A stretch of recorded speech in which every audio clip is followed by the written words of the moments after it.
이제 와서 이제 한번 옛 추억이라 생각하고 나눌 수 있는 얘기가 하나 있습니다.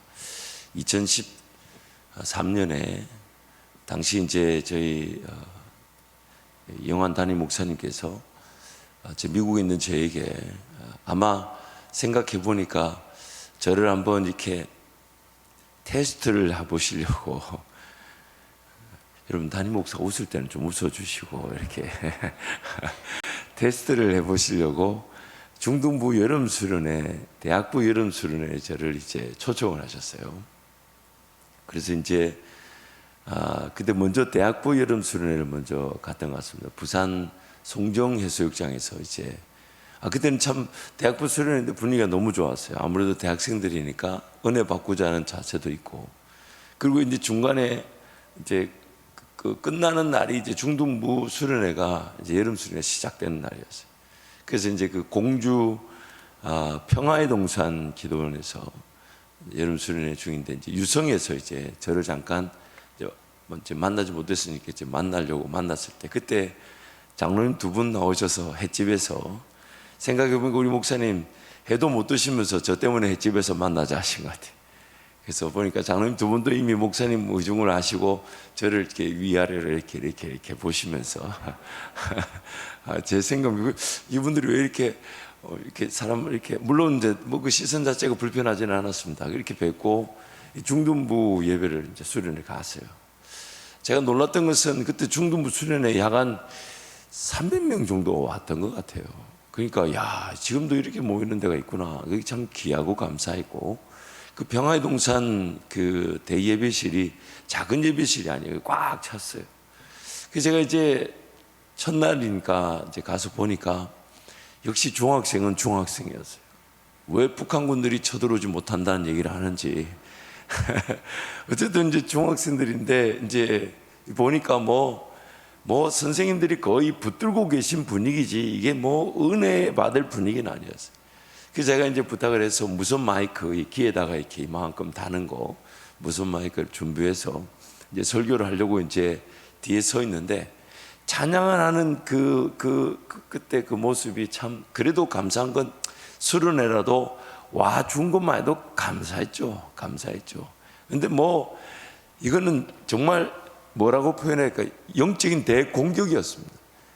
만약에 제가 지금 생각해 보니까 중등부 수련회부터 하고 대학부를 갔으면 아마 에너지가 완전히 빠져버려 가지고, 왜냐하면 제가 그날 밤에 기억나는 게 중등부 수련회 인도하고 그 다음날 새벽에 잠깐 일어났다가 낮 11시, 오전 11시까지 기절했던 기억이 납니다. 그러니까 이게 진을 다 뺀 거죠. 글쎄, 제가 뒤에서 찬양하는 중등 목사님들 보면서 이걸 어떻게 해야 되나, 하나님 이 상황을 제가 어떻게 돌파해야 됩니까? 어떻게 이 인간들을 제압할 수 있을까요? 어떻게 하면 이 상황을 내가 극복할 수 있을까요? 했을 때 이 라오디게아 교회 말씀을 이렇게 기억나게 하셔가지고, 그래서 제가 이제 무선 마이크는 찼으니까 보통 쭉 걸어가서 이제 앞에까지 가야 되는데, 설교할 때 제가 첫 번째는 항상 은혜 받아야 될 애들은 뒤에 있잖아요. 그렇잖아요. 은혜 받아야 될 애들은 뒤에 있는데 항상 목사는 앞에 가 있으니까 이거 안 되겠다. 그래가지고 제가 아예 앞에 걸어가지 않고 뒤에 서서 뒤로 돌아야 했어요. 강단을 뒤로 바꿔버렸어요. 그리고 이제 물을 한 모금 입에 넣고 그 자리에서 토했습니다. 라오디게 말씀에 있는 말씀이죠. 미지근하여 내 입에선 토하여 내치리라. 그랬더니 전부 다 놀랐어요. 뒤에 일단 누가 있었냐? 뒤에 전부 선생님들이 다 앉아 계셨잖아요. 또 학생들이 뒤에 거의 뭐 찬양 시간에 100% 찬양하지 않았어요. 근데 이제 그 뒤로 이제 돌아서 가지고 자기네들이 뜻밖의 제일 앞자리가 되어 있는 거죠. 그래서 이제 설교를 했던, 그러나 감사하게도 그날 밤에 하나님 은혜를 주셔서 기도의 시간들이 있게 하셨고, 또 제 기억에 아무튼 중등부는 다시 섬길 부서는 아닌 것 같다. 아무튼 그때 하나님께서 이 말씀을 주셔서 중등부 우리 수련회를 섬겼던 기억이 납니다. 이 라오디게아 도시는 BC 253년 그 셀루쿠스라는 나라의 왕 안티오쿠스 2세가 세운 도시로 알려져 있습니다. 그래서 안티오쿠스 2세의 아내의 이름이 라오디케를 따서 라오디게아 도시다라고 이름을 지었다 합니다. 토지가 매우 비옥한 땅이었고요. 또 세계 무역로와 통신로가 연결되어 있었기 때문에 경제적으로 상당히 번영했다고 합니다. 그래서 고고학 발굴에 따르면 2개의 극장이 있었고 매우 인상적인 운동 경기장이 있었고 또 실내 경기장이 있었고 또 목욕탕 또 수로 등을 갖춘 경제적 부흥 도시였다 합니다. 지금 이 시대적 그 분위기로 봤을 때 사대와 빌라델피아 이런 교회는 지역은 이미 지진으로 거의 초토화되었고 빌라델피아 도시 사람들은 그 지진으로 인해서 그 도시 성 안에 살지 못해서 성 밖에 이렇게 농사를 지으며 살았던 그때 라오디게아는 엄청난 경제적 부흥을 경험했다는 거죠. 그래서 특히 의류 제작과 또 카펫을 위한 섬유 산업이 발달했고 또 은행, 이 금융 산업이 발달했다고 합니다. 특별히 의료 산업이 발달했다고 해요. 그래서 오늘 또 보면 불로 연단한 금을 사라, 또 흰옷을 사서 입어라, 또 안약을 사서 빨라라. 이것은 라오디게아 지역의 그 부흥했던 그 산업을 이렇게 빗대어서 그들에게 겉면의 말씀을 주셨던 것이죠. 특히 눈병 치료제로 이 프리지아 분말이라는 치료제가 유명했다 합니다. 그래서 눈병 이 의료 학교를 가지고 있었다고요. 안과 의술에 상당한 진보를 가지고 있어서 부를 축적하는 경제적인 수단이 되었다 합니다. 그래서 AD 60년경에 엄청난 지진 피해가 일어났을 때도 빌라델비아와는 다르게 라오디게아는 로마의 도움을 구하지 않고도 자체적으로 도시를 재건할 수 있었다고 합니다. 그러니 이 라오디게아 도시민들에게는 굉장한 자부심이 있었을 것이다 추측해 볼 수 있죠. 그런데 라오디게아 지역의 그 도시에 딱 한 가지가 부족한 게 있었는데 그게 물 근원이 자체적으로 수급이 되지 않았다는 겁니다. 그래서 약 한 15, 20km 떨어진 그 도시에서 그래서 히에라볼리라든지 혹은 데니슬리라는 그 도시에서 수로를 연결해 가지고 물을 공급 이렇게 받았다고 합니다. 그러다 보니까 경제적으로는 상업도시 즉 통신로요 무역로가 되다 보니까 이 많은 이렇게 경제적인 부를 가지고 있었지만은 또한 물이 자체적으로 수급이 되지 않다 보니까 자기네들 성을 자기네들이 지킬 수 있는 여건이 되지 않았던 것이죠. 그러니까 기후가 열악하다든지 혹은 이렇게 적들의 침입이 올 때는 그 군사적인 그 위치에서 늘 이렇게 침략을 당했다고 합니다. 그래서 이 성경은 이렇게 말합니다. 첫 번째로 라오디게아 교회는 경제적으로는 부유하였으나 신앙적으로는 가난하였다 합니다. 우리 15절부터 17절 말씀 함께 선포합니다. 내가 내 행위를 아노니 내가 차지도 아니하고 뜨겁지도 아니하도다. 내가 차든지 뜨겁든지 하기를 원하노라. 내가 이같이 미지근하여 뜨겁지도 아니하고 차지도 아니하니 내 입에서 너를 토하여 버리리라. 내가 말하기를 나는 부자라 부유하여 부족한 것이 없다 하나 내 곤고한 것과 가련한 것과 가난한 것과 눈먼 것과 벌거벗은 것을 알지 못하는도다. 이 그레고리빌이라는 학자의 주석을 보면 서머나 교회의 그리스도인들은 물질적으로는 가난했지만 영적으로 부자였다. 반면에 라오디게아 교회의 그리스도인들은 물질적으로는 부자였지만 특히 우상숭배적 경제 제도와 타협함으로써 영적으로는 파산자였다. 라오디게아 교회는 그 도시의 부흥인 그런 금융산업이 왕성했다 해도 영적으로 가난했습니다. 유명한 그런 안과 치료약과 병원이 있었다 해도 그들은 영적으로 눈먼 상태였습니다. 의류 제조업이 뛰어났다고 해도 다 갖춰 입을 수 있어 보여도 그들이 영적으로 벌거벗은 상태였습니다. 더 큰 문제는 그들 스스로가 나는 부자다, 부유하여 부족한 것이 없다라고 스스로 자랑했다는 겁니다. 그래서 주님이 뭐라 하셨냐? 네 공고함과 가련함을 알지 못한다. 모든 그리스도인들은 항상 자기의 죄인됨으로 인해 하나님의 은혜가 단 하루도 필요 없는 사람은 그리스도인은 존재하지 않습니다. 하나님의 은혜가 없이는 단 하루도 살 수가 없습니다. 비단 우리에게 주어진 모든 것들이 창조의 주인이 되신 하나님께로부터 주어진 것이기에 내가 가진 것으로 여길 수가 없습니다. 그래서 성경은 우리에게 청직이라고 하지 물질의 소유자라고 말하지 않습니다. 하지만 하나님께서 관리하라고 주신 것을 자기의 것으로 여기는 것이 문제죠. 그래서 내가 받은 거, 내 것, 그러다 보니까 뭔가 베풀고 나누는 것도 내가 아닌 주인 되신 하나님의 것을 내가 흘러보내는 것인데, 내가 뭔가 받아야 되고 내가 먼저 누려야 되고 내 것이 먼저 채워져야만이 뭔가 나눌 수 있다는, 내가 물질의 주인이 되어버리고 시간과 삶의 주인이 되어버리는 것이죠. 그래서 하나님께서 자기에게 주신 것인데 자기에게 주신 것을 관리하는 것을 모르니까 자기 스스로 나는 부유하다, 부자다, 난 이 정도면 충분하다, 역으로 나는 맨날 없다, 가난하다. 우리는 그렇게 말할 수 있는 사람들이 아닙니다. 왜냐하면 예수님이 부자면 나는 가난하다고 말할 수가 없습니다. 왜냐하면 나는 청직이기 때문이죠. 그러므로 내가 뭘 가졌다, 내가 뭐 부족하다, 이렇게 말할 수가 있는 게 아니에요. 이만하면 족한 줄로 여긴다든지 어느 일정 수준의 물질, 명예, 권력 등을 목표로 삼는 것은 내가 청직이, 즉 관리자로서의 자세가 아닌 소유자, 즉 자기 스스로가 물질의 주인임을 말하는 것입니다. 우리 주님 예수 그리스도께서 부유하시기에 우리는 그분의 부유를 이 땅에 흘러보내고 나누는 복의 통로들입니다. 그래서 지금 우리 주님 예수께서는 우리를 그 관리자로 빚어가기를 원하시죠.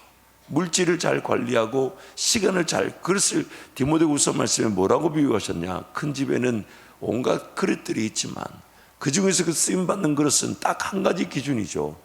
관리의 능력이라고 볼 수 있는 깨끗함, 정직함, 근면함, 성실함, 진실됨. 그래서 깨끗하기만 하면 그 주인의 쓰심에 합당하게 되는데, 깨끗하지 않은 이유가 뭐냐면 내가 그릇으로 하나님의 복이 담겨져, 그러면 주인의 쓰심에 합당한 용기가 되어 담겨져 쓰임받게 되는데, 그릇이 그 안에 담겨지는 것을 내 거다라고 가지고 있는 순간 썩어버리죠. 그래서 그릇이 더러워져 쓰임받지를 못하는 것입니다. 그래서 고린도후서 6장 9절 10절 말씀 함께 선포합니다.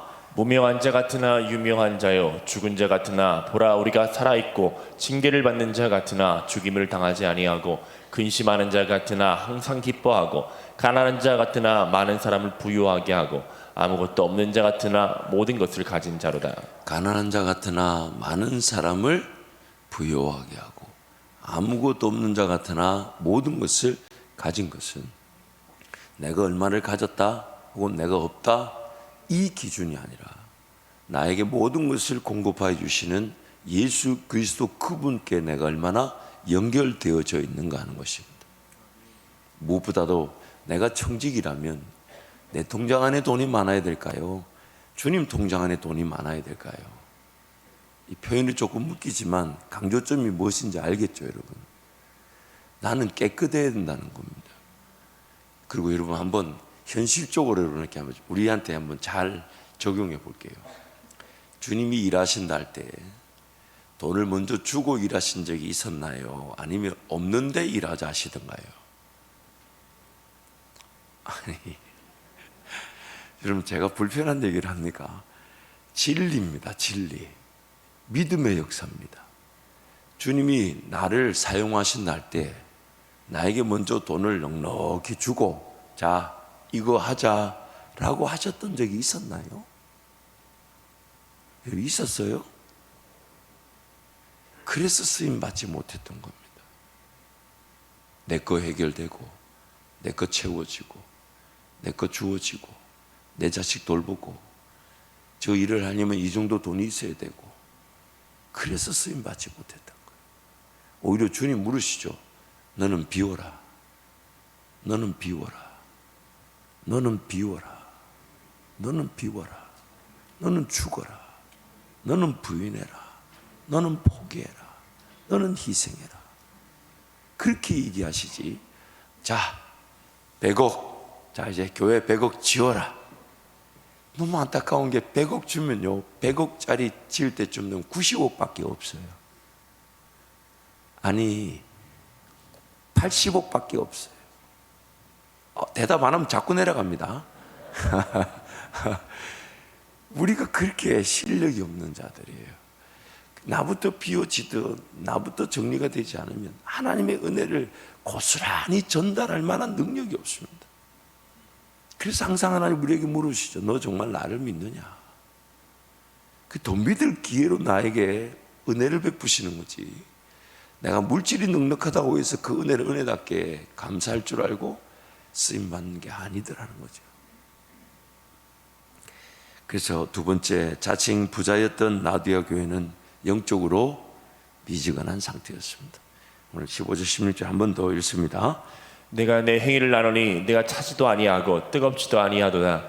내가 차든지 뜨겁든지 하기를 원하노라. 내가 이같이 미지근하여 뜨겁지도 아니하고 차지도 아니하니 내 입에서 너를 토하여 버리리라. 이 신학자들의 의견에 따르면 이 뜨겁지도 않고 차지도 않은 미지근한 상태에 대해서는 두 가지 역사적 문화적 그 자료를 이렇게 토대로 해석할 수 있다라고 합니다. 첫 번째, 가장 전통적이면서 또 영적인 해석으로는 영적인 열정의 자세를 강조한 것이다라고 볼 수 있다는 겁니다. 즉, 뜨겁지 않다면 미지근한 것보다는 차라리 차가운 것이 낫다는 것이죠. 무슨 얘기냐면, 예수를 믿지 않는 상태에 있는 것도 너무 안타깝지만 예수를 믿는다 하면서 예배당 안에 들어왔는데 뜨겁지 않은 상태는 더 안타깝다는 겁니다.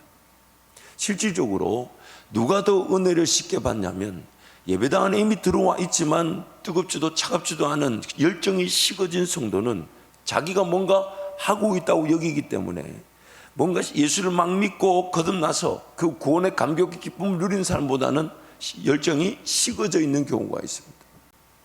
차라리 교회 바깥에 있어가지고, 즉 차가운 상태에 있어가지고 하나님이 그를 도와주지 않으시면 결코 예수 믿고 주교로 돌아올 수 없는 그 상태가 이미 예배당 안에 들어와 있지만 하나님을 섬긴다 하지만 그 열정이 식어진 상태보다 더 가능성이 높다는 겁니다.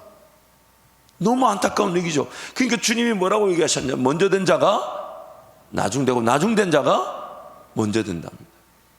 그러니까 여러분, 우리가 예배를 드릴 때마다 그 위기감이 있으면 좋겠어요. 그 긴장감이 있으면 좋겠어요. 내가 지금 예배를 드린다는 이게 이 자체로 만족될 일이 아니라 진심으로 내가 하나님을 만날 수 있는 기회가 되고 내 심령을 만져주시는 예수의 평안을 맛보며 하나님 그분 없이는 살아갈 수 없다라는 간절한 나의 고백이 되고 성령으로 충만한 예배가 될 수 있도록, 성령으로 충만한 예배가 될 수 있도록 하나님 나를 사로잡아 주십시오. 이게 오늘 라오디게아 교회를 보면서 오늘 내 심령을 내가 채찍질하듯 나 자신을 쳐서 복종시키듯 하나님의 은혜를 구해야 될 얘기예요. 내가 예배를 드리고 있는데, 내가 말씀도 보고 있는데, 내가 기도도 하는데, 내가 전도도 하는데, 내가 만약 라오디게아 교회라면요, 내가 만약 차갑지도 뜨겁지도 않은 상태라면요, 내 삶의 관심이 하나님 그분을 기다리고 그분의 음성을 사모하며 앞서가신 주님을 기다리지 못한 채 오늘도 주어진 삶을 내가 살아야 된다는 부담으로 그냥 그 삶에 묶여 있다면요, 그래서 주님이 뭘 말씀하실까? 주님 오늘 나에게 뭘 원하실까? 주님 오늘 나를 어떻게 새롭게 하실까? 그 기대감보다는 어떻게 살까? 어떻게 돈 벌까? 어떻게 보호할까? 어떻게 지킬까? 그건 주님이 책임져 주실 문제인데, 주님이 먹이시는 문제고, 주님이 내 가정과 내 자녀들, 내 삶을 지키시는 것인데, 그게 오늘 나의 관심사라면 그게 두려운 겁니다. 그게 두려운 거예요. 그게 나를 깨워야 되는 것이죠. 이 새벽에 달려나올 때 여러분, 라오디게아 교회일 수 있다라는 이 메시지가 우리를 깨우는 은혜의 메시지가 되기를 축복합니다. 그래서 하나님, 오늘 또 사라질 수 있는 삶이 전부가 아니라 하나님의 은혜가 아니면 살 수 없는 고백으로 하나님을 기다리는 새벽이, 그리고 이 날이 되게 하여 주십시오. 그래서 날마다 언제 어떻게 하나님 은혜를 부어주시고 길을 인도하시고 기적을 베푸실지 나는 모르지만 나는 주님을 기다릴 수 있고, 나는 주님을 사모할 수 있고, 나는 주님을 원할 수가 있고, 나는 주님 한 분이면 충분하다 고백할 수 있는 매일이 되게 하여 주십시오. 그게 바로 도적같이 임할 주님을 기다리는 신부됨의 은혜인 것입니다. 사모함이, 목마름이, 배고픔이, 갈급함이, 갈증이 느껴지는 게 신앙의 능력인 것이죠. 그러던 어느 날 그 기다렸던 자가 신부처럼 그 신랑의 잔치에 들어가게 되는 것이죠. 두 번째 해석은 이 라오디게아 지역에 이미 설명을 드린 대로 물이 없다 보니까, 그래서 가까운 도시에서 이렇게 물을 가져오는데 그 가까운 도시에 어떤 물들이 있었냐면 히에라폴리스라는 지역에는 뜨거운 온천수가 있어서, 그래서 그 온천에 뜨거운 그런 어떤 그 물의 소중함, 물의 이 역할이 있었죠. 그리고 이 골로새 지역과 또 그 밑부분의 지역에는 아주 시원한 차가운 그 음용수들이 있어서 그 지역 주민들에게 그렇게 인기를 받았답니다. 근데 그런 뜨거운 물이 라오디게아 수로를 통해 오면 미지근하게 되어버리고, 아무리 시원한 물도 이 수로를 타고 오다 보면 미지근한 물이 되어버리니까 차가운 물로서 인정을 받지도 못하고 뜨거운 물로서 이렇게 사랑을 받지도 못하는 그 상태를 이렇게 말한다라고 학자들은 말하죠. 그래서 앞에 전통적인 해석이나 그런 지역적인 해석이나 거의 같은 맥락인데, 그래서 스털란이라는 사람의 글을 이제 이필장 교수가 인용했는데, 영적 열정의 견함은 위선적이며 결단력이 없고 우유부단하며 타협하고 말뿐인 고백과 기계적 예배와 삶의 열매가 없음 같은 미지근한 사람의 모습을 의미한다고 볼 수 있다. 글을 좀 띄워놔 주십시오. 위선적이며 결단력이 없고 우유부단하고 타협하고 말뿐인 것과 기계적 예배와 삶의 열매가 없다. 가급적 여러분이 7가지를 눈에 좀 넣어두시면 좋겠어요. 그래서 오늘 내가 이룰 수 있다는 거예요. 내가 위선적이고 결단력이 없고, 참 결단력이 없다, 이 부분 너무 찔리지 않나요, 여러분?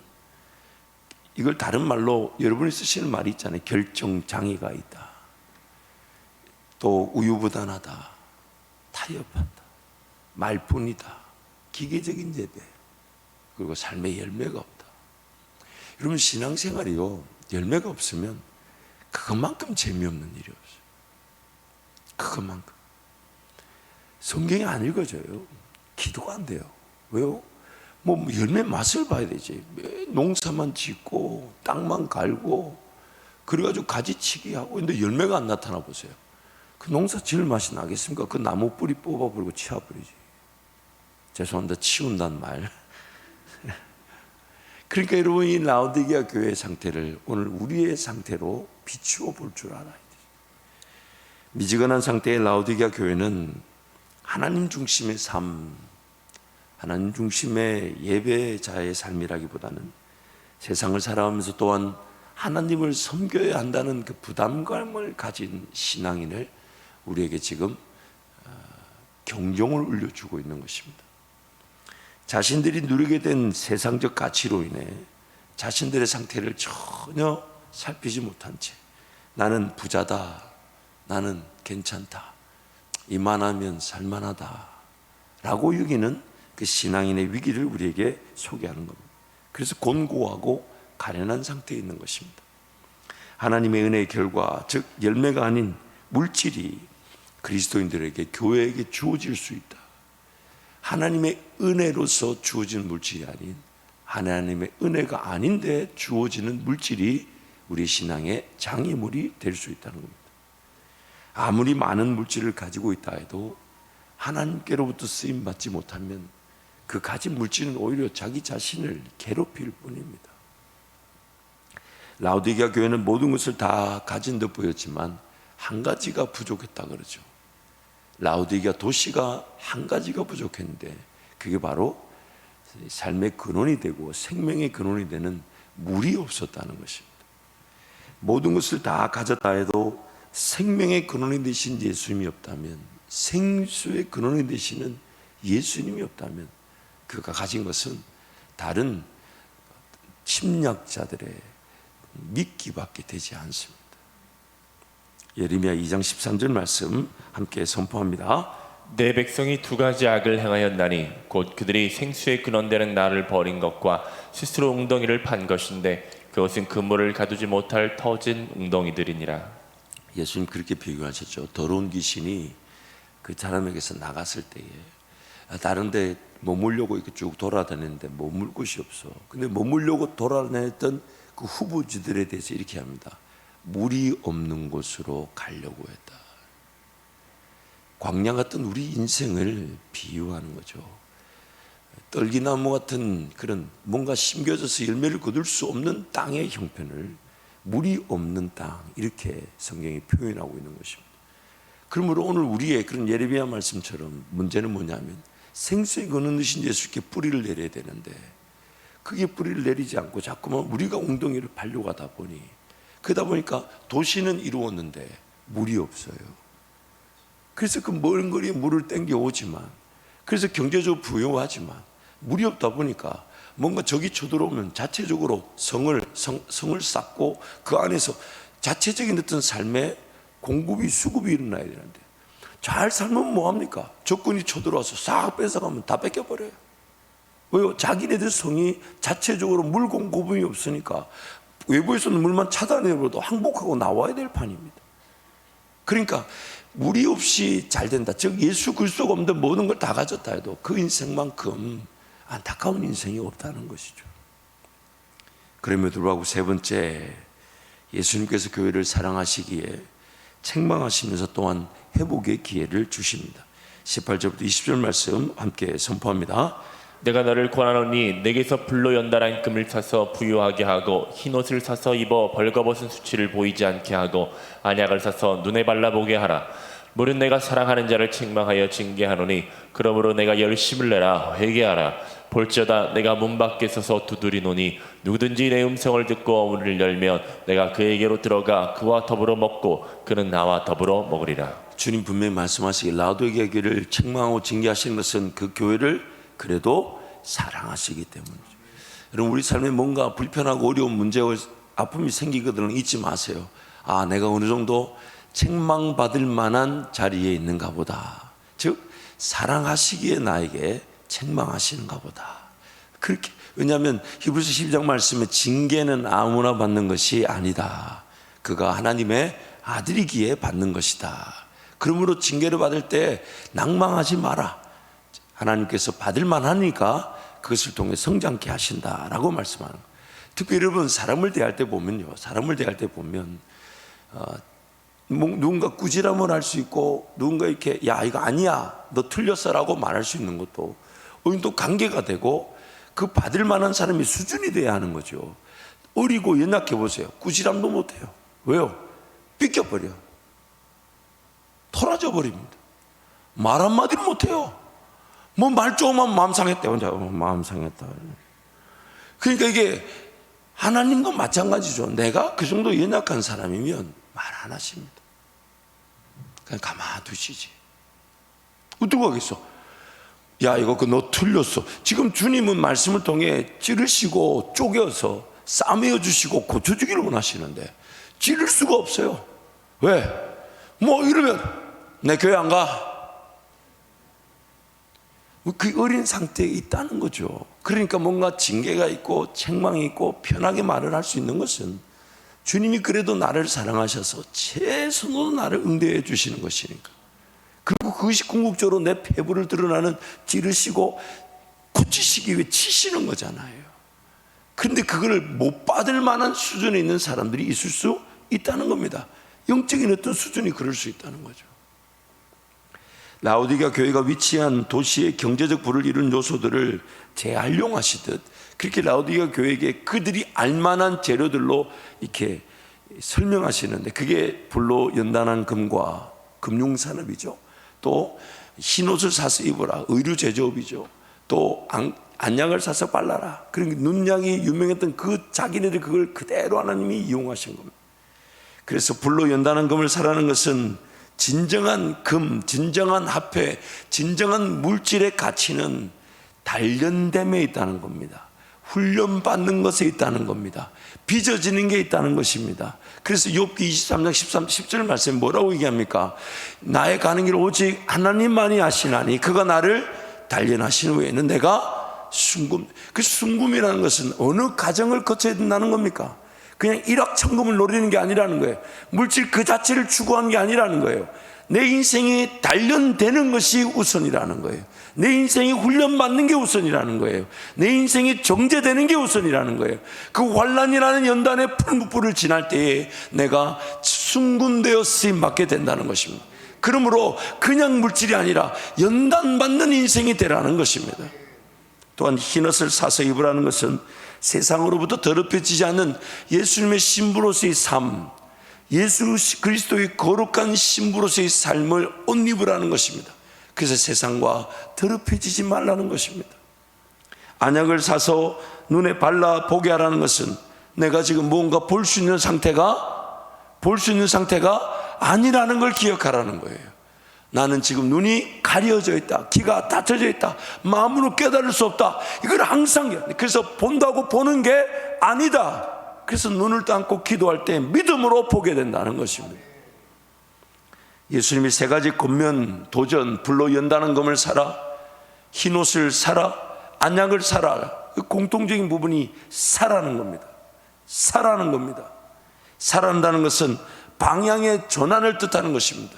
예전에 잘못된 것을 샀다면 이제 옳은 것을 사라는 겁니다. 옳은 것을. 마치 내가 이것을 사게 되면 예전에 잘못 쓰였던 돈이 이것을 쓰여지는 것으로 방향이 바뀌어지게 된다는 겁니다. 생명의 성령의 법을 따를 때에 죄와 사망의 법에서 벗어나게 된다는 것입니다. 사라는 것입니다. 또한 사라는 것은 희생이 필요함을 말합니다. 그냥 얻어질 게 아니에요. 그래서 지금 뭐라고 얘기하냐면 주님이 이렇게 얘기하셨죠.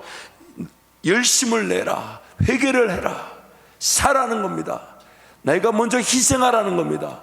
헌신하라는 겁니다. 그러나 우리 주님이 나에게 물질이나 시간을 안 주고 요구하신 적이 없다는 거예요.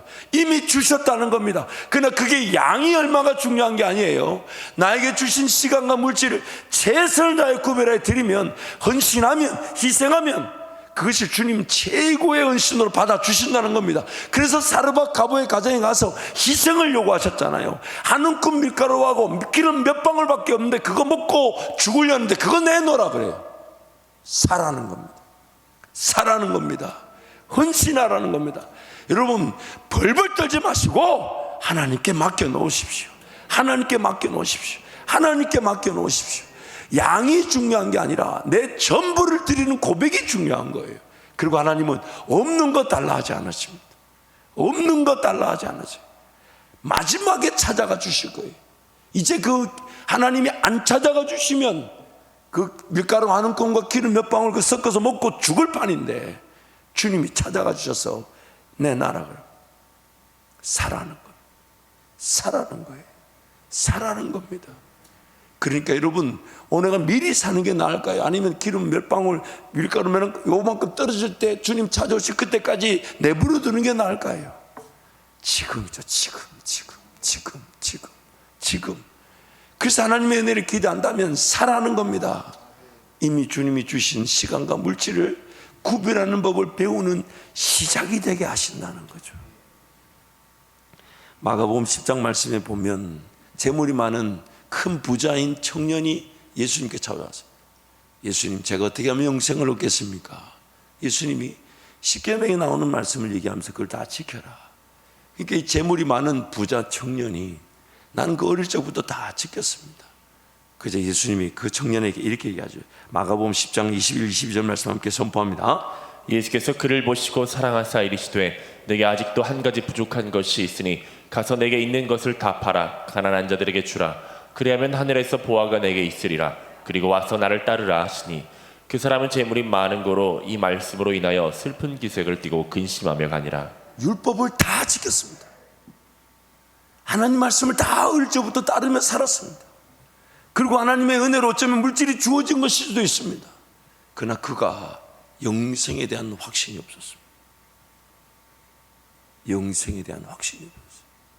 다 가졌는데 예수만 없습니다. 다 가졌는데 예수만 없습니다. 그럼에도 불구하고 주님이 그를 사랑하시기에 그에게 도전하시기를 가서 그걸 다 팔고 너는 나를 따르라. 세상 모든 것을 다 가졌다고 해도 주님과의 관계, 사랑의 관계, 예배자로서의 삶이 없다면 우리는 모든 것을 다 잃은 것이지만 세상적으로 볼 때 아무것도 없다고 해도 주님 바라볼 줄 알며 주님 사랑할 줄 알며 예배함이 전부인 줄 안다면 우리는 모든 것을 가지신 주님의 청지기로 살아가게 되는 것입니다. 그럼에도 불구하고 주님은 그 청년, 재물 많은 부자 청년을 사랑해서 말씀해 주시듯이 라우디게 교회도 찾아와셨죠. 볼지어다 내가 문 밖에 서서 문을 두드리노니 누구든지 내 음성을 듣고 문을 열면 내가 그로 들어가 그로 더불어 먹고 그런 나로 더불어 먹으리라. 그러나 잊지 마세요. 그 문의 문고리는 안쪽에만 있지 바깥쪽에는 없어요. 내가 문을 열 때, 내가 열심을 낼 때, 내가 회개하고자 할 때, 내가 불로 연다는 금을 사고 흰옷을 사고 안약을 사고자 헌신할 때, 희생할 때, 포기할 때. 왜냐하면 지금 이 말씀은 교회 바깥에 아무것도 할 수 없는 그 불신자를 얘기한 것이 아니라 예수 믿고 따르겠다는 지금 이 자리에 있는 우리에게 얘기하신 말씀이기 때문입니다. 그래서 성령의 말씀을 듣고 이기는 자가 되어야 됩니다. 우리 21절 22절 말씀 우리 함께 선포합니다. 이기는 그에게는 내가 내 보좌에 함께 앉게 하여 주기를 내가 이기고 아버지 보좌에 함께 앉은 것과 같이 하리라. 귀 있는 자는 성령이 교회들에게 하시는 말씀을 들을지어다. 아멘. 지금 7교회 말씀 공통적인 부분이 있죠. 우리가 이제 저 천국에 가면 완성될 그 은혜를 이 땅에서 미리 맛보게 하신다는 것이죠. 그래서 우리가 천국에 가면 예수님과 함께 그 보좌에 앉아서 하나님의 그 권세를 우리도 공유하게 된다는 겁니다. 그러나 내 것은 아니죠. 예수님 거니까 예수 이름으로 그 권세를 공유하게 된다는 것이죠. 너희도 나와 함께 이 땅을 다스리게 될 것이다. 그러면 여러분 오늘 우리의 삶을 라우디게 교회 철저하게 비춰보면서 우리 다시 열심을 내십시다. 성령께서 도와주실 것입니다. 다시 회개하십시다. 그리고 세상적인 물질 가치에 휘둘리지 말고 또 주님 바라보며 주님과 동행하는 그런 복된 주의 백성들이 되기를 축복합니다.